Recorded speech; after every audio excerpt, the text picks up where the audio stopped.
Kaixo, ongi etorria, COVID-19 gaixotasuna pandemia bat bihurtu zaigu, eta azken aldi honetan iritsi zaizkigun mezuak eta berriak nahiko negatiboak dira. Nik orain mezu positibo bat azaldu nahi dizut. Egia esan dezakezu, eta zein da mezu positibo hori, ze gehienak negatiboak dira. COVID-19 gaixotasuna detektatzeko proba bikaina dela. Zein da proba hori? PCR. Eta hori da polimerasaren kate erreakzio bat. Diagnosi molekularra egiten da. Eta ikusten da virus horren RNA badagoen edo ez dagoen. Eta zergatik esaten dut bikaina dela. Proba batek bi aldagai oso onak kontrolatu behar ditulako. Batetik, sentsibilitatea, eta bestetik espezifikotasuna. Zer dira bakoitza? Sentsibilitatea da, ea benetan sensiblea den, eta nez eta muestra hortan, edo lagin horretan oso gutxi egon, kapaz den, gaitasuna baduen, positibo emateko. Eta proba honetan, kate erreakzionetan, lortu daiteke sensibilitate hori.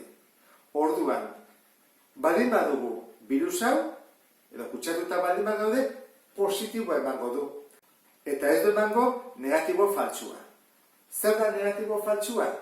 Zu naiz eta gaixorik egon, proba honetan ateratzea negatiboa. Horrek esan edu, proba honentzat ez dela gaixorik. Baina hori ez da gertatzen. Bakarrik gerta daiteke hasiera-hasieran. Zu ez daude sukarrarekin ez duzu sintomarik, eta bada ezpada egiten duzu. Horren emango duzu negatiboa. Zergatik? Oraindik ez duzulako. Horrek ez du esan nahi hemendik bi egun eta ez duzula positiboa izango. Behar da, goizegi egin dezulako. Eta bestetik, eskatzen dena da espezifikotasuna. Aurkitu behar da virus hau, eta ez beste bat. Horren, virus honen RNA aurkitzen bada, bere molekulak aurkitzen badira, esango du positiboa, eta bestela negatiboa. Noiz da positibo faltsua ez denean oso espezifikoa? Adibidez, proba batean bi molekula nahastutzen dituenean, ez dituenean bereizten. Orduan, proba honetan, PCR-ean ez dira egoten positibo faltsuak. Bakarrik sendatu zeranean, gehienez. Hau da, egon zera gaixorik, pasa dira egunak, 14, 15, 16 egun, zure gorputzak gainditu du virus hau, badaki nola menperatu, eta gelditzen dira halako arrasto batzuk bere RNA-arenak. Eta nola oso sensiblea den, detektatu egiten du. Eta eman dezake positibo faltsua, baina zuria sendatu zera. Orduan, ikusten dezun bezala, PCR proba COVID-19 aurkitzeko oso bikaina da. Eta zer gertatzen da oso bikaina ez denean?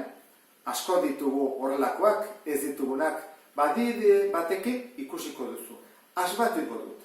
Pentsa dezagun, joaten gerala, sendagilearen gana, eta sendagileak esaten dugula minbizi bat, behar bada. Eta larrituten gara, minbizi bat. Eta galdetzen dugu, ea zenbat jendek izaten duen, eta esaten digula, gizartean 100 batek. Horren, 100 batek, gaixotasun hori duela. Kezkatu egiten gara, eta gainera esaten dugu, ze sorte txara, niri tokatu zait minbizi hau izatea, ezta? Eta horra esaten dizula, proba bat egingo dugu ikusteko gaixorik zauden edo ez. Eta orduan, lasaitu egitezea alde batetik, esateko, jakin dezaket gaixorik nagoen edo ez.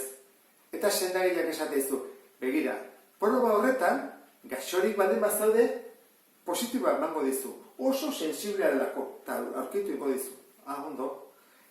Gaixo baldin bazaude, ez dizu emango negatiborik. Ez dago negatibo faltsurik. Torran, esatezu, ondo. Eta galdetzen diozu sendagileari. Eta ez banago gaixorik, zer hartatzen da proban? Eta esaten dizu. Espezifikotasunea nahiko altua du. 180etan asmatzen du. Negatiboa dela. Baina 110etan ez.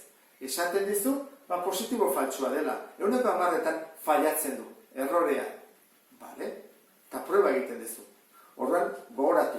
100 batek gaixotasuna du, eta akatsa 110. handik egun batzuetara sendagilearengana joaten bazera eta esaten baizu, negatiboa atera zaizu. Zer esan nahi du horrek? Ba ez duzula minbizi hori. Zergatik ez dituelako negatibo faltsuak. Horrak oso nada deskartatzeko. Baina esateko minbizia baduzun edo ez, hain ona alda. Kalkuluak egiteko ardezagun populazioaren zenbaki biribil bat. Adibidez, 10.000 pertsona.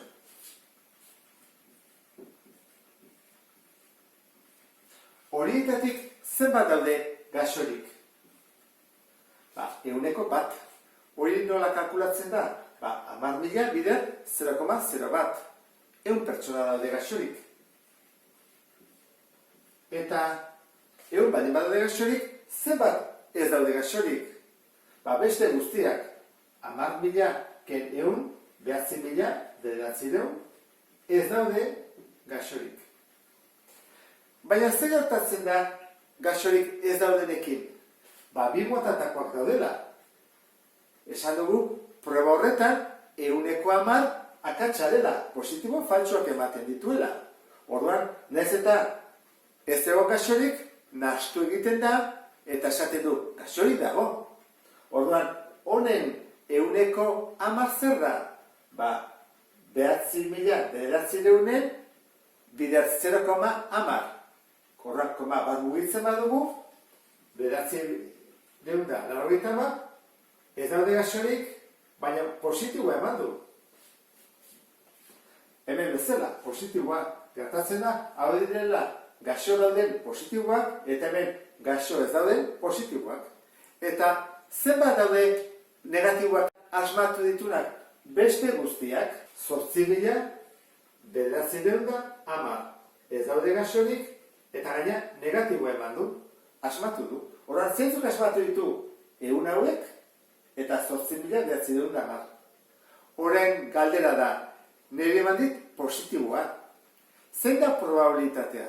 Egin beharrena da, probabilitatea kalkulatzeko, jartzen da, behan, kaso guztiak, zenbat positibo ditut, baditut 100 hauek,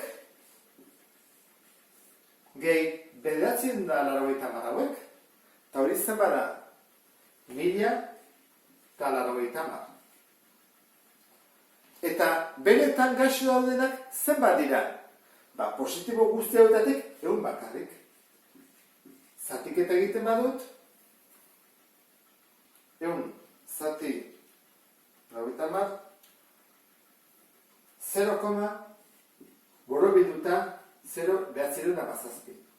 Hau da, probabilitatea. Guazen 100-ekotara pasatzea. Koma bi mugitu behar dira. 1, 2. Ateatzen da zenbaki hau. 9,17. Gaxo egoteko probabilitatea, minbizi horrekin, 9,17. Oso probabilitate txikia. Orduan, asmatu dudan proba honetan, deskartatzeko, esateko ez daudela gaxorik, oso ona da. Baina asmatzeko, ikusten duzu bezala, ez da bat ere ona, 109. Oso gutxi da. Orduan, kontuz interpretatzerakoan datuak. Batzutan, gerta daitekelako positibo faltsuak adibidez dopina dela eta horran ari gara esaten kirolari batek dopina duela segurua eta behar bada probabilitate oso txikia da. Edo ez, ikusi behar da nolakoa den proba ez da. Baina hori ez da gertatzen COVID-19 gaixotasuna detektatzeko probarekin. Bikaina delako. Horregatik, batek baldin badu halako sukarra, ondo eza, ez dabeko mina, estula, lehorra baldin bada, eta proba hori egin beharko luke. Zertarako datua izateko, ea, gaxorik dagoen, edo ez. Gaxorik baldin badago, neurri batzuk hartu behar dira. Oso zorotzak, eta bestela, lasaitasunez, etxean egon gaitezke, baina ez urduritasun horrekin. Eta mezu positibo honekin bukatu nahi dut. Animatu zaitu delakoan, beste bat arte. Agur!